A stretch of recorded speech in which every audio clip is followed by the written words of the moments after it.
अगर आप अपने माँ बाप से सच्चा प्यार करते हो ना, तो इस 2 मिनट की कहानी को पूरा जरूर पढ़ना। और अगर अंदर से एक आवाज आए तो ये कहानी अपने उन कमीने दोस्तों को जरूर शेयर कर देना, जो जिद करते हैं खुद से अपनी सफलता के लिए नहीं, अपने माँ बाप से अपने शौक पूरे करने के लिए। एक लड़के ने अपने पिता से कहा, पापा मुझे नया मोबाइल चाहिए। पिता ने कहा, बेटा अभी कुछ वक्त रुक जा, फिर तुझे एक नया मोबाइल दिला दूंगा। बेटे ने कहा, आपके पास मेरे लिए कभी पैसे नहीं होते हैं। मेरे सब दोस्त अच्छे रहते हैं। किसी के पास कोई कमी नहीं है।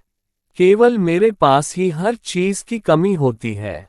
अब आप बच्चे पैदा करना बेहद आसान है, लेकिन उन्हें पालना बेहद मुश्किल। जब आप मेरी जरूरत पूरी कर ही नहीं सकते, तो क्या मतलब इस घर में रुकने का?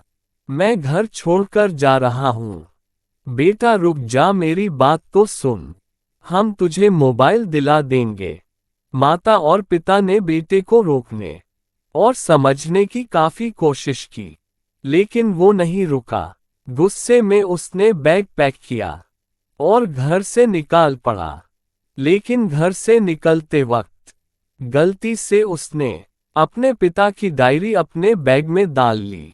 पिता की आदत थी कि वह हमेशा डायरी लिखा करते थे, और उनकी डायरी को छूने की परमिशन किसी को भी नहीं थी। लड़का घर से काफी दूर आ गया और थक कर बैठ गया। जब उसने वो डायरी देखा, तो उसने सोचा, आखिर मिल ही गया खजाना। आज पता चल जाएगा कि मेरे पिताजी ने कहां कहां दौलत छुपा रखी है, और उन्हें किन किन लोगों से पैसे लेने हैं। और सरा का सरा लेखा झुका आज मुझे मिल जाएगा। बेटे को लगा, इस डायरी में पिताजी की सारी लेन देन का हिसाब होगा। जैसे ही लड़के ने उस डायरी को पढ़ना शुरू किया, उसकी आंखों से आंसू बहाने लगे। डायरी की शुरुआती पन्नों में बेटे को जो बाइक दिलाई थी, उसका हिसाब लिखा था, जिसकी ईएमआई पिताजी अभी तक चुका रहे थे। दूसरे पन्नों में उसके कॉलेज की फीस और एडमिशन का कर्ज लिखा था कि इन लोगों को इतने पैसे वापस देने हैं। और सबसे आखिरी पन्ने पर लिखा था कि बेटे को अब मोबाइल दिलाना है। उसके लिए मुझे कौन कौन उधार दे सकता है। उन सभी लोगों के नाम लिखे हुए थे। बेटे ने जैसे ही सब पढ़ा, वो पागलों की तरह रोने लगा और रोते रोते दौड़ता भागता घर आया।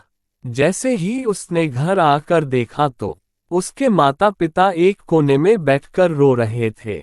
बेटा अपने पिता के पैरों में गिरकर रोने लगा कि पिताजी मुझे माफ कर दो। पिता ने कहा, बेटा तू मत रो, तुझे मोबाइल मिल जाएगा। बेटे ने कहा, पिताजी मुझे आपसे कुछ नहीं चाहिए, मुझे पता चल चुका है। आप इस डायरी में हम लोगों से क्या छुपाते थे। मैं अब आपको कोई कम नहीं करने दूंगा। मैं मेहनत करके सब कुछ ठीक करूंगा। ये सुनकर पिताजी ने बेटे को गले से लगा लिया। दोस्तों, माँ बाप अपना पूरा जीवन, अपनी पूरी खुशी अपने बच्चों के लिए कुर्बान कर देते हैं, लेकिन कुछ बच्चों को लगता है कि माँ बाप ने उनके लिए कुछ नहीं किया। वह कभी आपको अपनी समस्या नहीं बताते, भले ही वह कितनी ही बड़ी समस्या से गुजर रहे हो। रिश्तेदार भी उन्हें नीचा दिखाते होंगे, तो भी वो सह लेते होंगे। लोग भी ताने मारते होंगे, तो भी वो सह लेते होंगे। लेकिन आपसे अपनी समस्या कभी शेयर नहीं करते, क्योंकि वो आपको कभी दुखी नहीं देखना चाहते हैं। अब आपका फर्ज बनता है अपने माँ बाप को अच्छी तरह रखना और उन्हें सुख देना, ताकि वो भी अपने जीवन का बचा हुआ समय सुख में गुजर सके। यदि आप अभी भी नींद में सोए हो तो आप जग जाए और अपने शौक पूरे करने पर नहीं, अपना करियर बनाने पर ध्यान दीजिए, क्योंकि अगर आप अपने माँ बाप के रहते कुछ नहीं कर पाए, तो बाद में आप सोने का महल भी बना लोगे, ना उसमें भी आपको नींद नहीं आएगी। अपने जीवन में कुछ बेहतर कर लीजिए, ताकि आपके माता पिता को उम्र होने के बाद भी काम ना करना पड़े। अगर कहानी अच्छी लगी, तो इसे सभी के साथ शेयर कीजिए। और अगर अभी तक लाइक नहीं किए हैं तो जरूर कीजिए। धन्यवाद। तो दोस्तों, कहानी कैसी लगी आपको? उम्मीद करता हूँ कि आपको ये कहानी अच्छी लगी होगी। कमेंट करके ज़रूर बताएं, और ऐसी ही और कहानियाँ सुनने के लिए मेरे इस चैनल के साथ बने रहे। धन्यवाद। जय हिंद दोस्तों, जल्द मिलते हैं एक और मज़ेदार कहानी के साथ।